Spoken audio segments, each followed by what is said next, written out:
의를 따르며 여호와를 찾아 구하는 너희는 내게 들을지어다.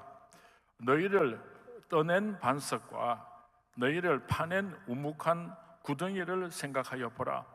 너희의 조상 아브라함과 너희를 낳은 사라를 생각하여 보라.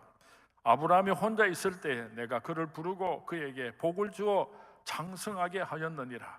나 여호와가 시온의 모든 황폐한 곳들을 위로하여 그 사막을 에덴 같게 그 광야를 여호와의 동산 같게 하였나니 그 가운데에 기뻐함과 즐거워함과 감사함과 창화하는 소리가 있으리라. 오늘 이 본문의 말씀을 이해하려고 하니까 굉장히 어려운 것 같습니다.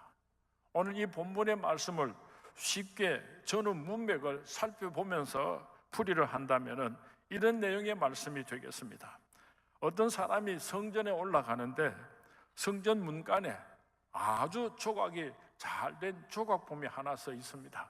그래서 이 사람이 그 조각품에게 너는 이 세상에 태어날 때부터 그렇게 멋있게 그 자리에 서 있었느냐 그렇게 질문을 하니까 그 조각품이 대답을 하기를 아니라 나는 산골짜기에 아주 미천한 돌멩이에 불과했는데 어느 날 어떤 분이 나를 이곳으로 옮겨와서 이렇게 멋있게 깎아서 나를 세워주어서 그렇게 대답을 했습니다. 한쪽에 보니까 주춧돌이 기둥 밑에 밖에서 집을 든든히 받쳐주고 있었습니다. 그래서 이 사람이 주춧돌에게 너는 태어날 때부터 거기에 있었느냐 하고 질문을 하니까 주춧돌이 대답하기를 아니야, 나는 시궁창에 쓰레기통과 같은 존재였는데 어느 날 어떤 분이 나를 존귀하게 이곳으로 옮겨와서 오늘 이 집에 주춧돌로 끼워주셔서 하고 대답을 했습니다. 잘 조각된 동상을 보면서 너는 산길석 바위 틈에 버려져 있었던 그때를 생각해라. 주춧돌이 되어서 오늘 집을 바치고 있는 그 돌멩이를 바라보면서 시궁창에 던져져 있었던 그때의 우묵한 구덩이를 돌아보아라. 그런 내용의 말씀을 오늘 본문에 기록하고 있는 것입니다. 왜 하나님께서는 이 말씀을 이사야를 통하여서 이스라엘 백성들에게 하게 하셨는가? 이스라엘 백성들이 자주 근본을 잃어버렸기 때문입니다. 역사적으로 하나님께서 어떻게 이스라엘 백성들을 도와주셨는지 그 과거를 잊어버렸기 때문입니다. 때로는 교만하고 때로는 원수들과 타협하고 때로는 우상을 섬기고 때로는 하나님의 말씀을 거역하고, 그러니까 이사야를 통하여서 이 이스라엘 백성들아, 너희들이 날 때부터 하나님의 백성이 된 줄 아느냐? 하나님께서 너희들을 선택하기 전에 너희들의 모습을 아무 쓸모없이 비참하게 살아가던 그 구덩이를 생각해 보아라. 그렇게 말씀하시는 것입니다. 아브라함을 보아라. 아브라함이 태어날 때부터 그렇게 훌륭했더냐? 하나님께서 우상의 도시 갈대아 우르에서 끄집어내어서 축복의 땅으로 보내주셨기 때문에 믿음의 조상이 된 것이 아니냐? 너희들이 애굽의 노예 노릇할 때에 그 애굽의 구덩이가 얼마나 깊고 험악했더냐? 먹지도 못하고 아이를 낳으면 강가에 버려야 했고 입지도 못하고 얼마나 고통스러웠느냐? 그 구덩이에서 누가 너희들을 건져내었느냐? 누가 너희들을 하나님의 백성으로 구별해 주었느냐? 너희들이 있었던 애굽이라고 하는 구덩이를 다시 한번 돌아보아라. 너희들의 광야 40년 동안 나그네로 지나는 동안에 누가 농사를 지었느냐? 누가 샘을 팠느냐? 누가 너희들을 먹이고 입히고 재워주었느냐? 그 광야라고 하는 구덩이를 지나오던 그 시대를 다시 한번 생각하고 돌아보아라. 너희들이 가나안 땅에 들어올 때에 7 족속들이 칼을 갈고 창을 닦고 있을 때에 누가 그 구덩이를 통과할 수 있도록, 누가 너희들을 그 원수로부터 끄집어내어서 약속된 젖과 꿀에는 가나안 땅으로 인도하여 주었는가? 가나안 땅에서 너희 조상들이 겪은 고난의 구덩이를 돌아보아라, 생각해 보아라. 그런 의미에서 너희를 떠난 반석을 생각하고 너희를 파낸 우묵한 구덩이를 생각해 보라고 오늘 성경 말씀은 우리에게도 말씀하고 있는 것입니다.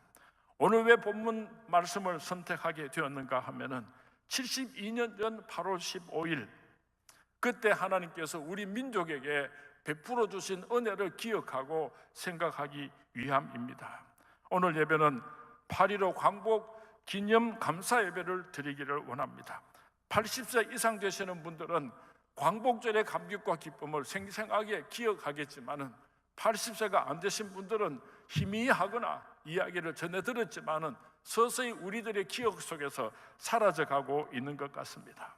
하나님께서 이 민족을 72년 전에 그 일본의 압제로부터, 그 절망의 구덩이로부터 어떻게 구원하여 오늘 여기까지 인도하여 주셨는지를 생각하면서 함께 은혜 받는 귀한 시간을 가질 수 있게 되기를 주님의 이름으로 축원을 드립니다. 1945년 8월 15일 이전에 우리 대한민국은 36년 동안 일제 치하 속에서 나라 없는 백성으로 살아야 했습니다. 물론 일본 사람들이 악하기도 했지만은 우리가 너무나 무기력했고 무지했고 우리가 강하지 못했기 때문입니다. 그래서 우리는 말을 빼앗기고 거를 빼앗기고 성을 빼앗기고 이름을 빼앗기고 자식을 빼앗기고 자유를 빼앗기고 다 빼앗길 수밖에 없었습니다. 우리의 딸들이 일본 정신대에 끌려나가서 일본 군인들의 성노리게 노릇을 했던 것을 우리는 기억해야 할 것입니다. 잠시 우리가 함께 동영상을 보았으면 좋겠습니다. 소녀의 나이 12살입니다. 일본의 비단 공장으로 가서 일하면 돈도 벌고 공부도 시켜준다고 해서 따라 나섰습니다. 하지만 그녀가 도착한 것은 일본이 아닌 중국 하얼빈이었습니다. 주민 관광과 생병을 막고 군의 사기를 높이자 하루아침에 그녀에게 붙여진 이름이 있습니다. 위안부라고 하는 이름입니다.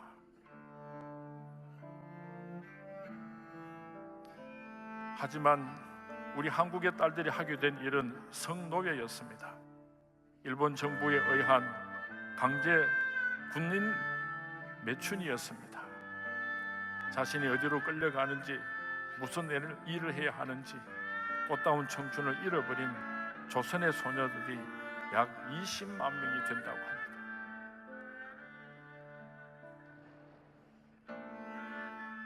널빤지로 칸을 막고 담요를 두른 작고 어두운 방에서 한 평조차 되지 않는 공간에서 한순간에 소녀의 꿈은 사라졌습니다.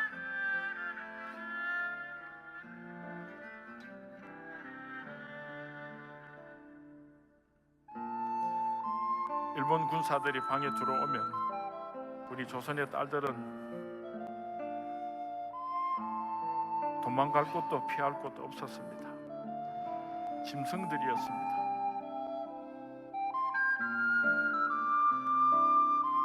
집단으로 강간을 하고 강제 유산을 하고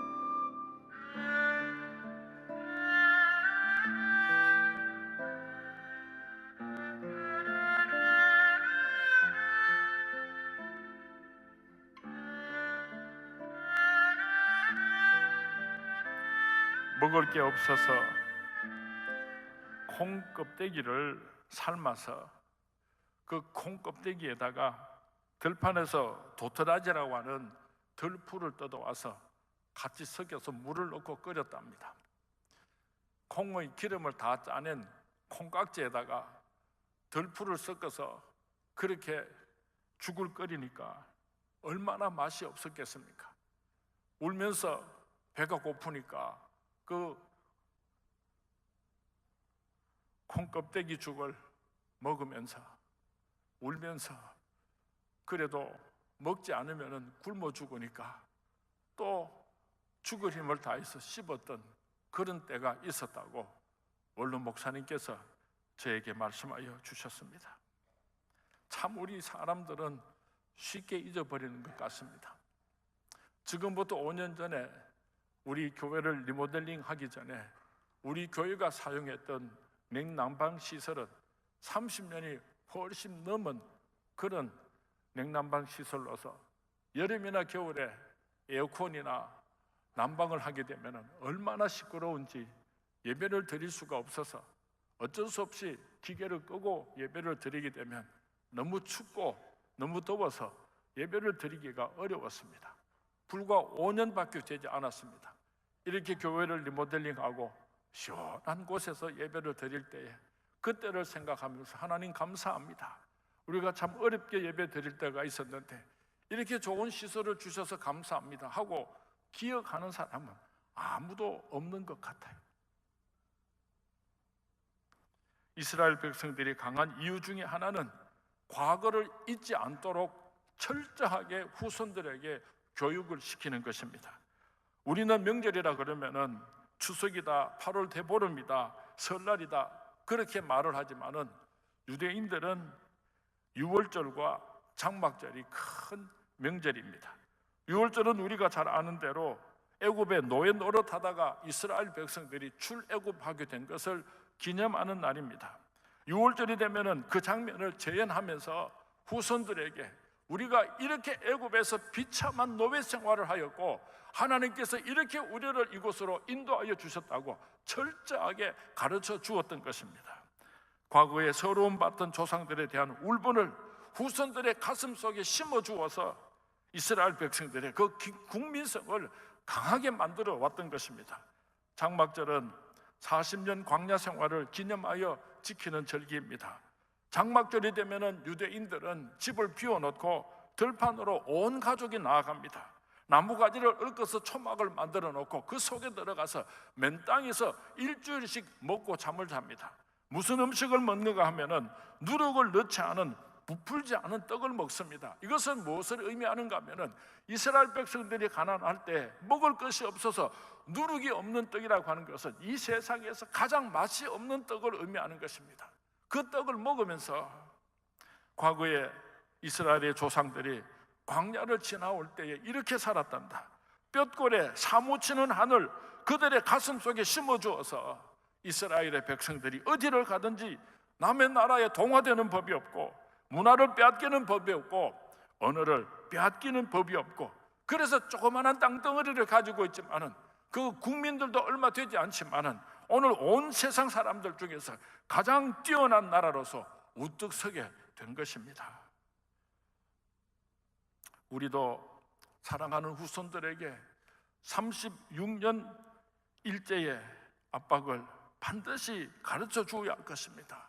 한 맺힌 대한민국의 역사를 수치스럽지만 후손들에게 분명히 가르쳐 주어야 하는 것입니다. 정치력, 경제력, 군사력, 외교력 이런 실력이 없으면 오늘도 대한민국이 얼마든지 비참한 나라로 전락할 수 있다는 것을 우리 후손들에게 가르쳐 주어야지 되는 것입니다. 저는 참 한 가지 못마땅한 것이 있습니다. 북한의 군사력이 남한의 군사력보다도 훨씬 더 많은데도 불구하고 남한에서 군인들의 숫자를 줄이고 군 복무 기간을 단축한다고 하는 것은 도대체 왜 그렇게 해야 하는지 이해를 할 수가 없습니다. 이 민족이 힘을 가지지 아니하면은 이 세상 속에서 살아남을 수가 없습니다. 또다시 수치스러운 과거를 되풀이할 수밖에 없기 때문인 것입니다. 우리 대한민국을 사랑하는 애국자들은 사랑하는 우리 후손들에게 수치스러운 불명예스러운 과거의 역사를 그대로 가르쳐주면서 힘을 길러서 결단코 다시는 이런 불행한 일이 되풀이되지 않도록 힘을 기르는 책임을 다하는 우리 대한민국의 모든 백성들이 될 수 있기를 주님의 이름으로 축원을 드립니다. 72년 전에 그 무시무시한 구덩이에서 어떻게 우리 민족이 해방될 수가 있었는가? 동남아시아 일대를 마구 먹어 들어가는 일본의 세력은 중국을 계속해서 먹어 들어가고 있었습니다. 이러다가는 세계가 불합하는 독일이 차지하게 되고 동양은 일본이 차지하게 될 것이라고 걱정을 하고 있을 바로 그때였습니다. 1945년 8월 15일은 하나님께서 우리 민족에게 그 눈물의 구렁텅이에서 그 서러움의 구렁텅이에서 건져내어 주신 기적의 날입니다. 우리 민족은 이 날을 결단코 잊어서는 안 될 것입니다. 반드시 기억해야 할 것입니다. 우리들 개인적으로도 오늘까지 살아오면서 우리가 나이를 먹은 만큼 그 세월 동안에 크고 작은 구덩이들이 있었을 것입니다.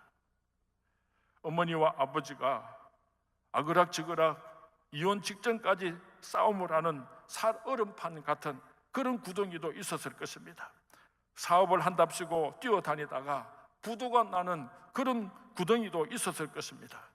건강이 나빠져서 병원에 가서 사경을 헤매이던 그런 구덩이도 있었을 것입니다. 자녀들이 속을 썩여서 밤낮으로 한숨만 쉬고 살아오던 그런 피치 못할 구덩이도 있었을 것입니다. 우리가 살아온 세월 동안에 눈물 흘리지 않고서는 살아갈 수가 없는, 절망하지 않고서는 살아갈 수 없는 그런 엄청난 구덩이를 경험하지 않고 살아온 사람은 아마 이 자리에도 아무도 없을 것입니다. 우리가 지나온 그 구덩이를 돌아보자고 하는 것은 다시 그리로 돌아가자고 하는 뜻이 아닙니다. 우리를 그 구덩이에서 누가 구해 주셨는가, 누가 우리를 그 구덩이로부터 구원해 주셨는가를 생각하고 감사하자는 뜻인 것입니다. 너희를 떠난 반석과 너희를 파낸 우묵한 구덩이를 생각하라. 조각이 말을 할 수 있다면 오늘 내가 이렇게 아름답게 이 자리에 서 있을 수 있는 것은 오로지 그분의 은혜입니다. 주춧돌이 말을 할 수 있다고 한다면 오늘 내가 이 자리에서 이 집을 바치고 있을 수 있는 것은 오로지 그분의 은혜입니다 라고 고백을 할 것입니다. 바티칸 궁전에 들어가면 정문 오른쪽에 대리석으로 조각된 성모 마리아상 바로 그 밑에 미켈란젤로가 조각한 예수님의 상이 거기에 있다고 합니다. 예수님께서 십자가에서 내려오신 그 시체를 조각한 아주 조각품이 있는데, 겉으로 옷이 있는 것 같은데 옷 속에 살이 보이는 것 같고, 살이 있는 것 같은데 살 속에 핏줄이 있는 것 같이 얼마나 정교한지 어떤 말로 표현을 해도 그 아름다움을 다 표현할 수 없을 정도의 걸작품이 조각이 되어 있다고 합니다. 그러나 그 조각품이 이 세상에 태어날 때부터 그렇게 태어난 것이 아닙니다. 원래는 이태리 어느 산기슭에 내던져져 있었던 흙 속에 묻혀있는 돌멩이에 불과했지만은 미켈란젤로가 그것을 가져다가 손으로 갈고 닦고 다듬고 그래서 걸작품이 된 것입니다. 오늘 우리가 누리는 이 문화는 우연히 이루어진 것이 아닙니다. 오늘 우리가 누리는 이 자유는 우연히 이루어진 것이 아닙니다. 오늘 우리가 누리고 있는 이 풍요로움은 우연히 이루어진 것이 아닙니다. 물론 인간적으로 앞서간 선배들이 애를 쓰고 수고한 덕분이기도 하겠지만은 그보다도 더 깊이 하나님께서 이 민족을 사랑하시고 하나님께서 이 민족에게 베풀어 주신 크신 은혜인 것입니다. 1945년 독립한 나라들이 대한민국뿐만이 아니라 아프리카에도 있었고 구라파에도 있었고 동양에도 많은 나라들이 있었습니다. 그러나 오늘 이만큼 축복받고 잘 사는 나라, 대한민국과 같은 나라는 그리 많지를 않습니다. 세계적인 경제학자들이 연구를 했습니다. 2차 전쟁 후에 패망이 된 나라들이 어떻게 다시 기적적인 부흥을 이룰 수가 있었는가? 특별히 독일과 일본과 한국을 대상으로 하고 세계적인 경제학자들이 연구를 했습니다. 독일 사람들은 머리가 우수하기 때문에 그 우수한 머리를 가지고 2차 대전의 패전을 딛고 일어나서 경제 대국이 된 것을 설명하는 것이 그렇게 어렵지를 않았습니다. 일본 사람들은 세계적인 모방술을 가지고 있습니다. 미국 사람들이 집채만한 컴퓨터를 만들어 놓으면은 일본 사람들은 조그만한 가방으로 컴퓨터를 만들어서 온 세상에 내다가 파는 그런 모방술이 뛰어난 민족이기 때문에 이 일본 사람들이 세계적인 경제 대국이 된 것을 설명하는 데는 그렇게 어렵지를 않았습니다. 대한민국을 설명하려니까 너무나 어려웠습니다. 인재들이 많은 것도 아니고 지하자원이 많은 것도 아니고 도대체 어떻게 해서 대한민국이 이렇게 경제적인 기적을 일으키는 나라가 되었는가? 아무리 연구를 해도 그 답을 찾지를 못하고 퀘션마크만 남겨놓고 그 연구를 종결했다고 합니다. 우리는 그 대답을 알고 있습니다. 어떻게 대한민국이 이렇게 축복받는 나라가 되었습니까? 하나님께서 이 민족을 축복해 주셨기 때문입니다. 국가 차원만이 아니라 우리 가정적인 차원과 우리 개인적인 차원에서도 본다면은 구덩이에서 건져냄을 받은 경험이 없는 사람은, 그런 가정은 아마 이 자리에 아무도 없을 것입니다. 어떤 때는 질병으로부터, 어떤 때는 파산으로부터, 어떤 때는 가정 문제로부터, 어떤 때는 각종 사고, 교통사고로부터 이런 모든 것들로 인하여서 얼마나 울었습니까? 얼마나 절망스러운 구덩텅이에 빠져 있었습니까? 그런데 누가 그 구덩텅이에서 우리를 구원해 주었는가 하는 것입니다. 누가 우리를 그 구덩이에서 건져내서 오늘 이렇게 행복한 삶을 살아갈 수 있도록 축복해 주었는가 하는 것입니다. 사도 바울의 고백처럼 나의 나된 것은 하나님의 은혜라. 나의 나된 것은 하나님의 은혜인 것입니다. 지금까지 지내온 것 주의 거신 은혜라. 한이 없는 주의 사랑 어찌 이루 말하랴. 자나깨나 주의 손이 항상 살펴주시고 모든 일을 주 안에서 형통하게 하시네. 마지막으로 생각해 보기를 원하는 것은 너희를 떠낸 반석과 너희를 파낸 우묵한 구덩이를 생각하라. 이 말씀은 너희들이 앞으로 어떻게 살아가야 할 것인가, 힘들고 어려운 일들이 너희들을 찾아올 때에 두렵고 걱정되고 염려될 때에 오늘까지 함께 하신 그 악의 구덩텅이에서 구원하여서 오늘 너희들이 있게 하신 그 하나님을 기억해라. 그 하나님께서 너희들의 미래도 책임져 줄 것이다 라고 하는 깊은 뜻을 가지고 있는 것입니다. 오늘 어떤 구덩이에 빠져 있는 성도님들이 계십니까? 낙심하지 마시기 바랍니다. 제일 중요한 것이 있다면 그것은 내가 구덩이에 빠졌느냐 빠지지 않았느냐, 그것이 중요한 것이 아니라 하나님께서 나와 함께 하시는가 함께 하지 아니하시는가, 그것이 중요한 것입니다.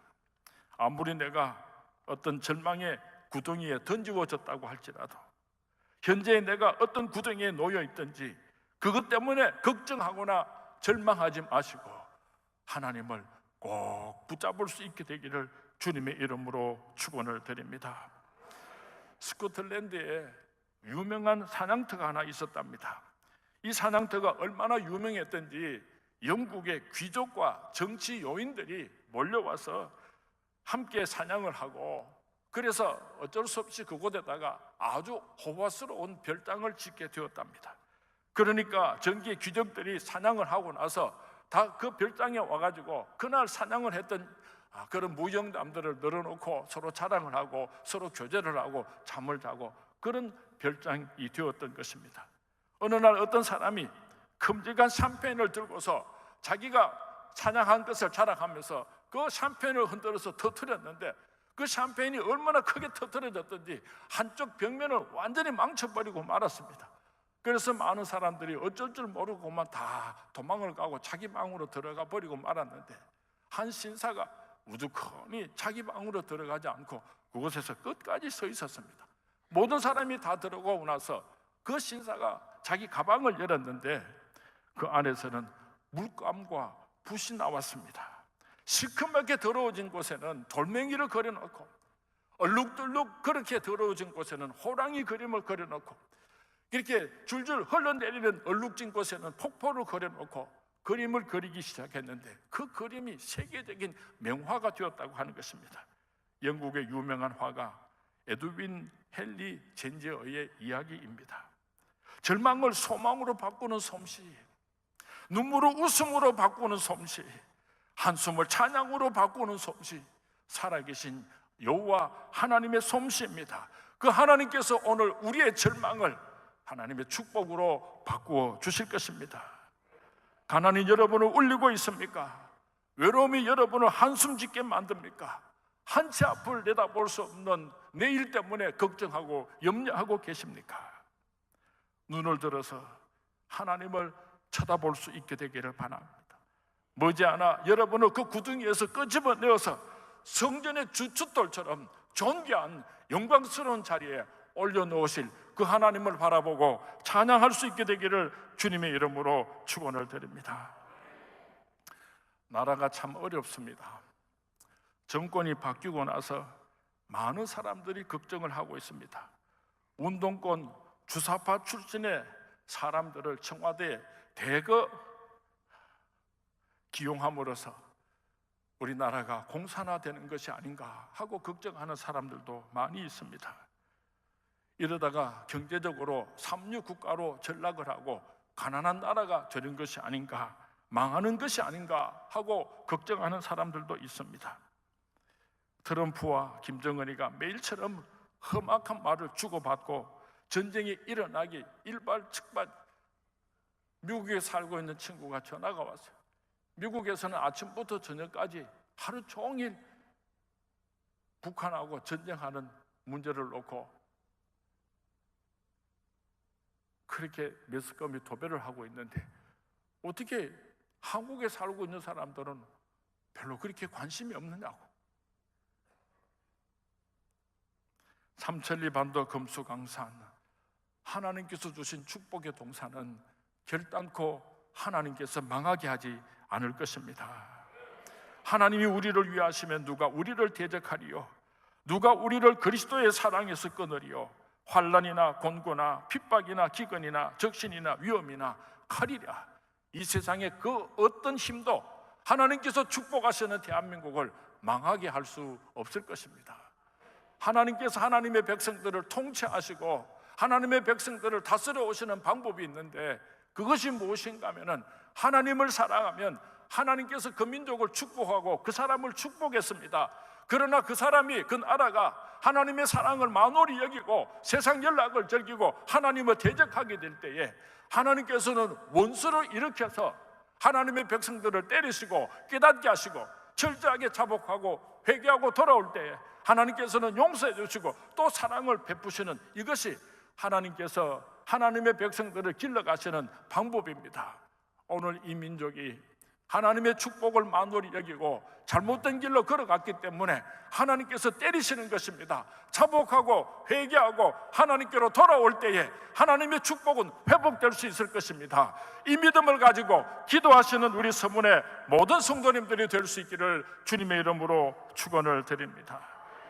72년 전 8월 15일 일본 36년 앞대에서 구원하여 온 세상 사람들 앞에서 우뚝 세워서 세계 선교를 감당할 수 있도록 대한민국을 축복하신 그 하나님께서 앞으로 다가올 대한민국의 그 모든 위기로부터 우리들을 지키시고 보호하시고 축복하여 주실 줄로 믿습니다. 두려워하지 말라, 내가 너와 함께함이니라. 놀라지 말라, 나는 내 하나님이 됨이니라. 내가 너를 굳세게 하리라. 참으로 너를 도우리라. 참으로 나의 의로운 오른손으로 너를 붙들리라. 살아계신 하나님을 바라보고 그 하나님의 손을 꼭 붙잡고 축복의 길로 나아가는 우리 대한민국, 우리 모든 성도님들이 될 수 있기를 주님의 이름으로 축원을 드립니다. 주님의 이름으로 축원을 드립니다. 30년 전에 우리 원로 목사님께서 쓰신 조국을 위한 기도라고 하는 기도문이 있습니다. 오늘 그 기도문을 우리가 앞으로 나라를 위해서 매일처럼 이렇게 기도하겠습니다. 약속하는 마음으로 우리 함께 기도문을 낭독했으면 좋겠습니다. 다 같이 지금도 살아계셔서 우리와 함께 하시는 여호와 하나님이시여, 우리 민족을 불쌍히 여겨 주옵소서. 역사는 길지만 자랑거리는 없습니다. 인물도 없습니다. 자원도 없습니다. 능력도 없습니다. 정치 속에도 산업에도 교육 속에도 아무런 희망이 보이지 않습니다. 하나님께서는 이 나라 이 민족을 깨우치시려고 36년 동안 일제치하의 고통을 주셨습니다. 땅을 빼앗기고 말을 빼앗기고 이름을 빼앗기고 자식을 빼앗기고 죽지 못해 살았습니다. 6월 25일 기막힌 동족상잔의 비공을 통하여 우리 민족을 깨우쳐 주셨습니다. 가정이 뿔뿔이 헤어지는, 고향을 빼앗기는 젊은 부녀들이 과부가 되는 비극을 겪었습니다. 이 비극은 아직도 마르지 않은 채 38선 분단된 조국의 아픔으로 남아 있습니다. 하나님, 이만하면 이 백성이 깨달아야 할 터인데 아직도 정신을 차리지 못하고 점점 더 악화여져 갑니다. 하나님 아버지, 어떡합니까? 반만년 역사의 이 민족을 이제 와서 버리시렵니까? 하나님 아버지, 이 민족을 불쌍히 여겨 주옵소서. 초라하고 보잘것없는 나라, 그러나 세계가 희망을 걸 수 있는 민족 되게 하옵소서. 세계에서 제일 정직하고 진실한 민족이라고 소문나게 하옵소서. 오 아버지 하나님, 축복 이외에는 이 민족에게 아무런 소망이 없습니다. 산을 높게 하신 하나님이여, 그 산같이 높이 이 민족을 축복하옵소서. 강물을 흐르게 하신 하나님이여, 강 끝까지 아버지의 축복이 충만케 하옵소서. 아침에 해같이 빛나는 대한민국 되게 하옵소서. 저녁에 노을같이 아름다운 대한민국 되도록 축복해 주옵소서. 하나님 아버지, 나의 조국의 이러한 축복을 위하여 매일 우리의 눈에 기도의 눈물이 마르지 않게 하옵소서. 자랑스러운 후손들이 하나님께 큰 영광 돌리는 복된 내일을 허락해 주옵소서. 모세의 기도를 들으신 여호와 하나님이여, 에스더의 기도를 들으신 여호와 하나님이여, 여호수아의 기도를 들으신 여호와 하나님이여, 오늘 우리들의 기도를 들으시고 이 나라의 이 민족에게 긍휼을 베풀어 주옵소서. 예수님의 이름으로 기도하옵나이다. 아멘. 우리 선문의 성도님들이 매일처럼 이렇게 조국을 위해서 기도할 수 있게 되기를 주님의 이름으로 부탁을 드립니다. 이제